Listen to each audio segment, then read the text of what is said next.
Salut à tous, on se retrouve aujourd'hui pour parler du Paris Saint-Germain ce mardi 24 février et on commence directement avec le gros match demain soir de Ligue des Champions. Le Paris Saint-Germain reçoit bien sûr l'AS Monaco, on va en parler un peu aujourd'hui, on en reparlera encore beaucoup demain bien sûr. Donc tout d'abord les gars, ce match on sait que Paris a un petit avantage d'un but par rapport au match aller. Il faudra faire un match sérieux bien sûr pour s'imposer et se qualifier pour les huitièmes de finale. A noter les gars, on connaît déjà les absents, les joueurs qui ne seront pas là. Dembélé les gars, blessé lors du match aller, on sait qu'il était sorti au bout de 25 minutes de jeu, ça sera pas possible.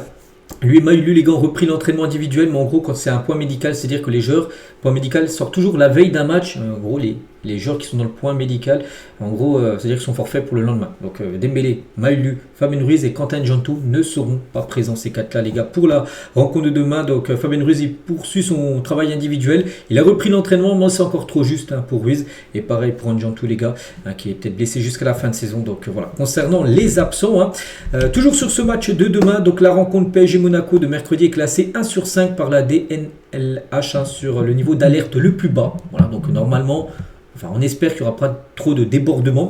Donc 1200 supporters comme de Monaco doivent faire le voyage dans la capitale. Mais voilà, c'est un match classé à très peu de risques par rapport à des débordements. Concernant les joueurs du Paris Saint-Germain aussi avant ce match demain face à Monaco. Les joueurs les plus décisifs. Donc pour l'instant, le numéro 1, Ousmane Dembélé, 11 buts, 7 passes D. On l'a depuis le début de saison. Deuxième joueur le plus décisif, donc c'est Vitinha, 16 fois décisif avec 10 passes D et 6 buts. Après, c'est Kvaratskhelia, 8 buts et 6 passes D. On peut voir là chaque joueur du PSG. Combien de fois ils ont été décisifs? Par exemple, Désiré Doué, donc 9 buts et 2 passes D, bien sûr, pour le jeune Parisien qui pourrait peut-être demain dépasser la barre des 10 buts. En cas de but, il peut le faire. Il a marqué 3 buts sur les 2 derniers matchs. On espère que demain, de nouveau, il soit buteur. Doué. Et en parlant de Désiré Doué, vu qu'on parle de lui, donc il accompagnera Luis Enrique en conférence de presse aujourd'hui 13h. Donc il y a toujours la conférence de presse, les veilles des matchs de Ligue des Champions avec l'entraîneur et un joueur. Donc ça sera Doué. Donc demain les gars, on parlera de la conférence de presse d'Enrique avec celle bien sûr de Désiré Doué. On va parler cette fois-ci d'un joueur les gars qu'on voit plus trop jouer. C'est vrai qu'on a quand même pas mal parlé cette saison, c'est Lucas Chevalier. Et les gars, Lucas Chevalier, si on regarde son temps de jeu là sur les derniers matchs, il n'a plus joué avec le PSG depuis un mois. Cela fait 6 matchs d'affilée qu'il est sur le banc. Voilà, en gros, depuis le retour, souvenez-vous de Safonov. Il avait rejoué un petit peu en début d'année parce que Safonov avait été blessé. Dès que Safonov était sorti du point médical, dès qu'il était apte à jouer, directement titulaire. Ça a été le match, je crois, contre Newcastle, je ne me trompe pas. Et depuis, les gars, les 6 matchs qu'on suivi, 6 fois, c'est Safonov qui a été titulaire et Chevalier est sur le banc. Donc voilà, on voit vraiment que ça a changé, bien sûr, le numéro 1 dans la tête, dans la tête de Luis Enrique par rapport au poste de gardien de but. On continue, on va parler de aussi ce qui se passe. On apprend aujourd'hui dans le journal d'équipe que chaque matin, les gars, les joueurs du Paris Saint-Germain ont un petit questionnaire. Donc au PSG, tous les joueurs sont soumis chaque matin à une enquête de team performance. Donc 4-5 questions banales pour s'enquérir en gros de leur humeur, de la qualité de leur sommeil, de leur degré de fatigue. Donc voilà, donc en gros, tous sont logés à la même enseigne, mais tous les cas ne se valent pas forcément. Donc Roi Sacramento, donc quelqu'un dans le staff bien sûr de Luis Enrique, il a dit: dans le football il existe un dicton, tous les joueurs ont les mêmes droits, mais ils sont traités différemment. Cela ne signifie pas qu'il existe des privilèges, cela signifie qu'il existe des responsabilités, un impact différent. Le vestiaire accepte un statut spécial lorsqu'il est justifié par l'impact sur le terrain. Le problème apparaît lorsqu'un joueur veut être traité comme une star sans produire une performance de star. Donc par expérience, les très grands joueurs veulent toujours jouer, non pas par arrogance ou par sentiment de supériorité, ils veulent jouer parce qu'ils sont des compétiteurs extrêmes. Leur moteur est la performance et le dépassement. Ce n'est pas simple pour être laissé de côté, surtout face à un adversaire théoriquement plus faible. Donc voilà, après, je ne sais pas trop ça a quoi voir avec les questions, mais en tout cas c'est sur l'article aujourd'hui du journal L'équipe. Voilà, par rapport à chaque matin, les joueurs sont questionnés, les gars, pour voir comment ça va. Voilà, tout simplement. Et ils regardent bien sûr les spécialistes bien sûr du PSG pour voir si tout est ok, bien sûr, pour les joueurs.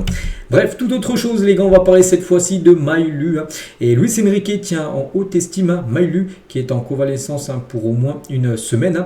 Il n'a jamais caché son attachement pour le PSG et tente, bien que mal, de ne pas se laisser perturber par les négociations autour de sa prolongation de contrat, parce que l'on avait entendu ces derniers jours, en gros, que oui, le PSG est dans une phase actuellement de prolonger quelques joueurs joueurs, il y a João Neves, tout ça. Et il y a aussi Maïlu. Et concernant Maïlu, on a pu voir en gros qu'il avait demandé un salaire énorme à l'équipe parisienne. Hein. Donc Maïlu ne demande pas un salaire démesuré. Le sujet est discuté comme dans toute négociation, mais la meilleure offre reçue correspond au 19e salaire du groupe. Hein. On est loin des montants annoncés. Hein. C'est vrai que s'il venait à toucher augmenter son salaire, serait le 19e joueur le mieux payé du PSG. Donc c'est-à-dire que ce serait quand même l'un des joueurs les moins bien payés de l'équipe. Hein. C'est les 19e quand même. Hein. Donc sa priorité quand même reste le Paris Saint-Germain. Malgré des intérêts bien sûr d'autres équipes européennes qui sont intéressées par le joueur. Il veut continuer lui au PSG où il se sent bien et en confiance avec le coach. Donc voilà, il n'y aura pas de souci les gars. Voilà, en 2024, il a déjà montré aussi sa fidélité au club en repoussant par exemple le Borussia Dortmund qui est intéressé. Dortmund a dit non, je reste à Paris, tout ça. Voilà, c'est mon club. Hein. Donc concernant les parts fixes, variable pour son salaire. Selon son entourage, dit que le problème ne se situe pas là. Voilà, donc voilà. On espère maintenant qu'il y a un accord entre Maïlu, enfin le club Maïlu et le PSG, bien sûr, pour trouver un accord sur sa prolongation de contrat. On continue avec ce joueur, Lamine Yamal.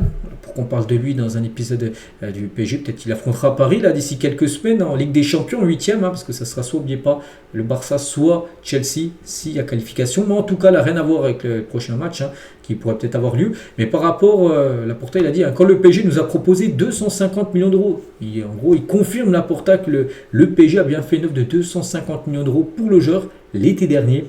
Il a dit à 17 ans, quand il a 17 ans, donc là il a 18 ans, c'est l'année dernière. Donc certains nous prenaient pour des fous d'avoir refusé, parce qu'il dit en gros que le Barça a refusé en gros cette offre du PSG, 250 millions d'euros. Donc voilà, du coup il est FC Barcelone. Après moi je vous cache pas les gars, oui après on sait que le PSG maintenant n'est plus dans une grille salariale, enfin une grille voilà, de mettre des montants totalement fous, mais je pense que pour moi, j'aurais été plutôt OK, oui, de mettre une somme énorme voilà, sur Lamine Yamal. Pourquoi? Déjà parce que par rapport aux retombées économiques, les gars, c'est un joueur qui te fera vendre énormément de maillots, les sponsors, tout ça. Donc je pense que ce serait vite rentabilisé à un niveau partenariat, bien sûr, cette somme énorme, 250 millions d'euros. Puis surtout la qualité du joueur. On va pas se mentir, les gars, c'est un top player, bien sûr, Lamine Yamal. Il est tout jeune, donc maintenant il a 18 ans. Il a plus de 20 ans de carrière devant lui. Donc oui, si le Barça aurait accepté, ça aurait été bien sûr une magnifique recrue pour le PSG. Donc, le Barça refusé, bien sûr. Après, on verra d'ici quelques années, parce que voilà, le PSG, je pense, tentera de nouveau pour Lamine Yamal. On continue avec Lucas Hernandez, donc le défenseur gauche du PSG, installé chez lui comme une statue géante en hommage à son sac lors de la Coupe du Monde 2018. Il a pris cette grosse statue en gros qui a un singe rouge avec le maillot de l'équipe de France et le trophée de la Coupe du Monde. Voilà, il s'est fait plaisir comme ça tout simplement. Lucas Hernandez, il a mis ça chez lui. On continue avec Leonardo, ancien directeur sportif du PSG. À l'époque, avait déjà identifié le potentiel phénomène de Paul Pogba en 2012. Parce que maintenant, c'est Luis Campos, directeur sportif, mais à l'époque, c'était Leonardo. Et il dit, en 2012, le PSG avait tout tenté pour essayer de faire venir Paul Pogba du côté de Paris. Il a dit, mais la Juventus avait pris trop d'avance dans le dossier pour une arrivée libre durant l'été 2012. Du coup, il est allé à la Juventus Turin plutôt au PSG. Donc 4 ans après, donc là on était en 2016, à son retour à Manchester United, le PSG n'avait jamais vraiment perdu de vue le français. Le PSG a encore essayé de faire Paul Pogba.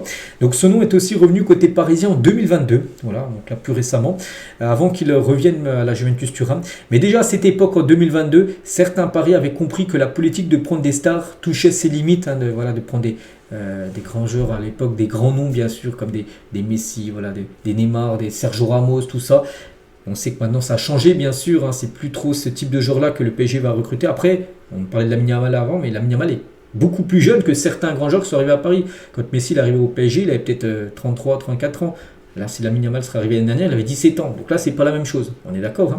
Donc bref, du coup, le PSG, ils se sont dit, oui, voilà, c'est un grand nom, tout ça, mais il commence à être trop âgé. Et du coup, voilà, ils ont mis fin aux négociations, tout simplement. L'équipe parisienne, du coup, Pogba, il y a toujours eu des rumeurs avec une arrivée à Paris. Et certainement, il ne jouera jamais au Paris Saint-Germain. Enfin, c'est quasiment sûr, parce que vu que maintenant, il est pratiquement il est en déclin total dans sa carrière. Donc voilà ce qu'il y avait à dire. J'espère que ça vous a plu. On se retrouve demain les gars. Donc demain vraiment focus 100% sur le match de soir contre Monaco. On aura beaucoup plus d'infos vu que les conférences de presse auront lieu cet après-midi. Il y aura les compos probables, tout ça aussi à vous donner. Allez, je vous souhaite une très bonne journée et à demain.